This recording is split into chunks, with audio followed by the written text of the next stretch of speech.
दिल्ली में हुई इंडिया गठबंधन से बीजेपी की बढ़ी मुश्किल। मीटिंग खत्म होने के बाद अखिलेश यादव ने बीजेपी को दिया बड़ा संकेत। 3 घंटे की इस बैठक में अखिलेश को मिली बड़ी जगह। अखिलेश बोले, जल्द ही हम सभी लोग जनता के बीच दिखाई देंगे। मायावती के इंडिया गठबंधन में शामिल होने को लेकर अखिलेश ने कही ये बात। चलिए आपको बताते हैं अखिलेश यादव ने क्या कहा।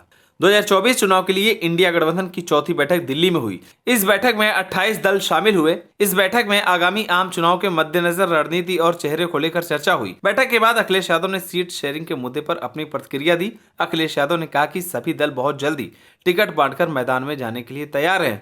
बहुत जल्द सीटों का बंटवारा होगा। हालांकि इंडिया गठबंधन की बैठक में शामिल हुए अखिलेश यूपी के लिए सपा का पीडीए यानी कि पिछड़ा, दलित और अल्पसंख्यक का फार्मूला नहीं भूले। अखिलेश ने इंडिया गठबंधन की मीटिंग खत्म होने के बाद अपने ट्विटर अकाउंट से एक ट्वीट किया। अखिलेश ने लिखा, इंडिया की जीत सामाजिक न्याय की जीत होगी और पीडीए की स्ट्रेटजी की सफलता। वहीं अखिलेश यादव ने मीडिया से भी बात की। अखिलेश पीडीए का जिक्र करते हुए कहा कि मैंने पहले दिन से कहा कि इंडिया अलायंस की रणनीति पीडीए होगी। हम बीजेपी को हराएंगे। यूपी में 80 हराओ और लोकतंत्र बचाओ। इसी के साथ ही अखिलेश ने कहा कि इंडिया गठबंधन की बैठक हुई है और बहुत जल्दी टिकट बांटकर मैदान में जाने के लिए हम सब तैयार हैं और हम सभी लोग जनता के बीच दिखाई देंगे। बसपा के साथ गठबंधन के सवाल पर अखिलेश यादव ने कहा कि सपा को जो पक्ष रखना था वो हमने बैठक में कह दिया। किसी एक दल के बारे में कोई जानकारी नहीं है। अखिलेश ने कहा कि इंडिया गठबंधन की रणनीति पीडीए ही रहने वाली है। यह बात मैं पहले दिन से कह रहा हूं। पीएम फेस के सवाल पर अखिलेश ने कहा कि प्रधानमंत्री के चेहरे से बड़ी बात यह है कि लोकतंत्र का मंदिर कहे जाने वाली जगह से सांसदों को लगातार निकला जा रहा है। बीजेपी कोई बात नहीं सुनना चाहती है। महंगाई और बेरोजगारी सरीखे मुद्दे हैं, लेकिन इस पर कोई ध्यान नहीं दे रहा है। आपको बता दें कि इस बैठक के शुरू होने से पहले अखिलेश यादव ने अलग से टीएमसी चीफ और पश्चिम बंगाल की मुख्यमंत्री ममता बनर्जी से भी मुलाकात की थी। अखिलेश और ममता की इस बैठक के नए मायने निकाले जा रहे हैं। ममता बनर्जी ने साल 2022 के विधानसभा चुनाव में भी अखिलेश यादव के लिए प्रचार किया था। माना जा रहा है कि अखिलेश यादव यूपी में नए समीकरण पर जोर दे रहे हैं। दावा किया जा रहा है कि टीएमसी यूपी में भी किस्मत आजमाएगी और उसके कुछ नेता सपा के समर्थन से चुनाव लड़ सकते हैं। आपको बता दें कि 28 दलों की इस बैठक में आगामी आम चुनाव के मद्देनजर रणनीति और चेहरे को लेकर चर्चा हुई।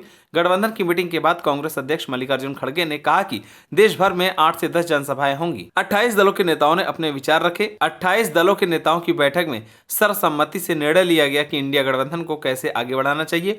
उन्होंने कहा कि इस बैठक में सांसदों के निलंबन पर भी चर्चा हुई। बताया जा रहा है कि इस बैठक में पश्चिम बंगाल की मुख्यमंत्री ममता बनर्जी और दिल्ली के मुख्यमंत्री अरविंद केजरीवाल ने इंडिया की ओर से पीएम उम्मीदवार के रूप में मल्लिकार्जुन खड़गे का नाम प्रस्तावित किया। सूत्रों के अनुसार जो जानकारी मिल रही है उसके अनुसार सीट बंटवारे की डेडलाइन तय कर दी गई है। 31 दिसंबर तक सीट बंटवारे पर जोर दिया जाएगा। बिहार में महागठबंधन में शामिल आरजेडी नेता लालू प्रसाद यादव ने दावा किया, हम लोग मिलकर लड़ेंगे, बीजेपी और नरेंद्र मोदी को सत्ता से बाहर करेंगे। माना जा रहा है कि हाल ही में हुए 5 राज्यों के चुनाव, उसमें हिंदी पट्टी के राज्यों में कांग्रेस की हार और आने वाले दिनों में उसके प्रभाव पर भी मंथन हो सकता है। माना जा रहा है कि इस हार ने 2024 के मद्देनजर विपक्षी खेमे की तैयारियों और मनोबल को तगड़ा झटका दिया है। आप सभी को क्या लगता है, क्या लोकसभा चुनाव में विपक्ष बीजेपी को मात दे पाएगा या नहीं? हमें कमेंट कर जरूर बताएं। अगर आप नए हैं तो हमारे चैनल को सब्सक्राइब करें।